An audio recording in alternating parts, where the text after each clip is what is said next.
যদি খালি মাথার মধ্যে নেন যে ফেরাউনের সময় যে পিরামিডগুলো কিভাবে তৈরি হলো, আপনার মাথা ঘুরে যাবে। এখনো আমরা এটা মিস্টেরিয়াস, মানুষ বের করতে পারছে না কিভাবে তৈরি হলো। আমরা তো বলি এখন গণিতের যুগ, খুব এগিয়ে যাওয়ার যুগ। এত সহজ ছিল না এই পিরামিডের গাণিতিক ক্যালকুলেশন মেলানো। গত লেকচারে বলেছিলাম যে বিশ্বের সবচেয়ে বড় বড় সেক্টরগুলো, যেমন অ্যালগোরিদম, যেটা ছাড়া আপনি এই বিশ্বের কোনো ডিজিটাল বিষয় করতে পারতেন না, এটা আসছে মুসলিমদের হাত থেকে। এই যে জাহাজ শিল্পের কথা বলেন, এক্সপোর্ট ইম্পোর্ট পুরোটাই কলাপস করতো জাহাজ শিল্প না থাকলে। এটা এসেছে নূহ আলাইহিস সালামের হাত দিয়ে। বিশ্বের ইতিহাসে এর আগে কোনো নৌযান তৈরি করা হয় নাই, হয়েছে? হয় নাই। এই যে আমরা বলি যে কেমিস্ট্রির কথা, জাবর ইবনে হাইয়ানের নাম শুনেছেন কিনা? কেমিস্ট্রির যে পর্যায় সারণীর মূল তত্ত্ব তিনি দিয়েছেন। ভূগোল, এই ভূগোলের জিওগ্রাফিক্যাল ম্যাপস গুলো মুসলিমরা দিয়েছে। মেডিকেল সায়েন্সের কথা বলেন, ইবনে সিনার বইগুলো পড়ে দেখেন, ওগুলো ছিল বেসিক বই। আপনি পাটিগণিতের কথা বলেন, বীজগণিতের কথা বলেন, সবগুলো তাদের। এই যে আমাদের অ্যাস্ট্রোনমি, জ্যোতির্বিদ্যা, এগুলো মুসলিমদের হাতে। বিশ্বের এমন কোন সেক্টর নাই জ্ঞানের। ফিলোসফি, এই যে আপনি রাজি রাহিমাউল্লাহ তার বইগুলো পড়ে দেখেন, ইমাম গাজ্জালির বইগুলো পড়ে দেখেন, ফিলোসফির মূল থটস গুলো তারা দিয়েছিলেন। এখন কি হয়েছে, এগুলোকে সরিয়ে দিয়ে আমরা পশ্চিমা দর্শনগুলো চর্চা করি যেহেতু, আর সবাইকে গিলানো হচ্ছে এগুলোই সভ্যতা, এর বাইরে কোনো সভ্যতাই ছিল না। যে সভ্যতা এখনো ছেলে ছেলেতে বিয়ে করে, এরা মানুষকে সভ্য বানাতে চায়। দুর্ভাগ্য এখানে, ওরা এখনো ছেলে ছেলে বিয়ে করে এবং বলে যে এটা হচ্ছে বাক স্বাধীনতা, ব্যক্তি স্বাধীনতা, বাক স্বাধীনতা, ব্যক্তি স্বাধীনতা। তো যে কওমে লূতকে এই সমকামিতার কারণে আল্লাহ পাক মাটিটা উপরে তুলে আবার ধসিয়ে দিলেন, ওখান থেকে আমাকে এখন মানবতার শিক্ষা শিখতে হচ্ছে। এরা মানবতার ধ্বজাধারী হয়ে আছে, যাদের হাতে সারা বিশ্বের হাজার হাজার না লক্ষ লক্ষ মানুষের রক্ত লেগে আছে, রক্ত, ব্লাড।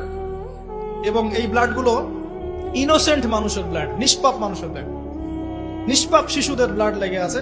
ওদের কাছে আমাদের শিখতে হচ্ছে এখন যে মানবতা কাকে বলে। এর চেয়ে দুঃখের আর কি আছে মুসলিমদের জন্য? যারা সারা বিশ্বে সুদ খাওয়াচ্ছে মানুষকে, ওদের কাছে শিখতে হচ্ছে যে অর্থনীতির প্রোগ্রেস কেমন করে হবে। কথা বুঝতে পারেন না হয়তো, বুঝবেন ইনশাল্লাহ একদিন। তো আসলে বিষয়টা এমন না, বিষয়টা হচ্ছে যে ইসলাম আল্লাহ পাক দিয়েছেন প্রাচীন কাল থেকেই, এবং আধুনিক পর্যন্ত ইসলামই ইসলাম আছে। এর বাইরে কিছু মতবাদগুলো চলছে, এগুলোকে আমরা ইসলামের সাথে গুলিয়ে ফেলেছি আর কি। কারণ এগুলোর বাহ্যিক চাকচিক্য আছে, দেখে মনে হয় যে বস্তুবাদী সভ্যতা, mills and factories and finance, economic sector অনেক স্ট্রং, অনেক মিলিটারি পাওয়ার, পারমাণবিক ওয়েপন্স, এগুলো দেখলে মানুষের চোখ ধাঁধিয়ে যায়, মনে হয় যে বাপরে বাপ কি একটা অবস্থা হতে, তাই না?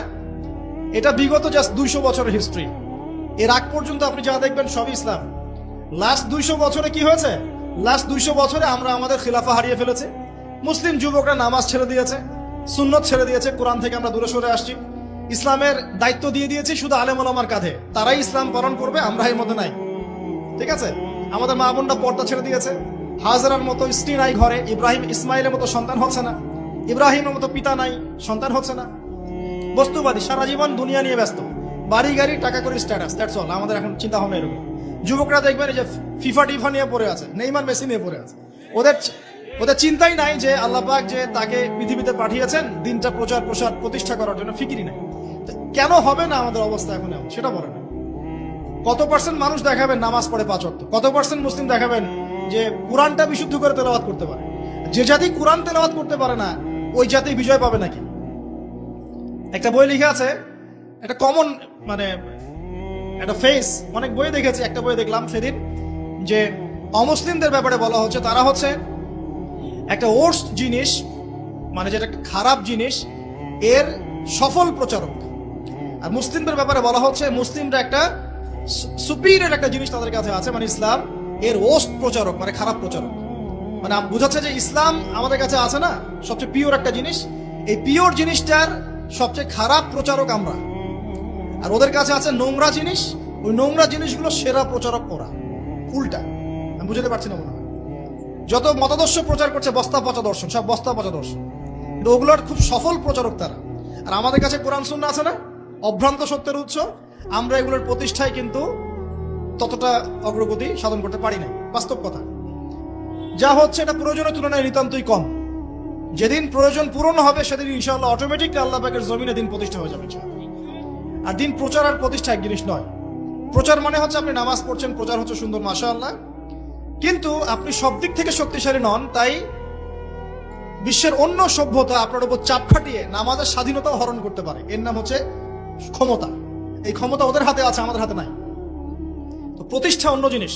প্রতিষ্ঠা না হওয়া পর্যন্ত শান্তি নাই, প্রতিষ্ঠা না হওয়া পর্যন্ত ঘুমানোর সুযোগ নাই মুসলিমদের।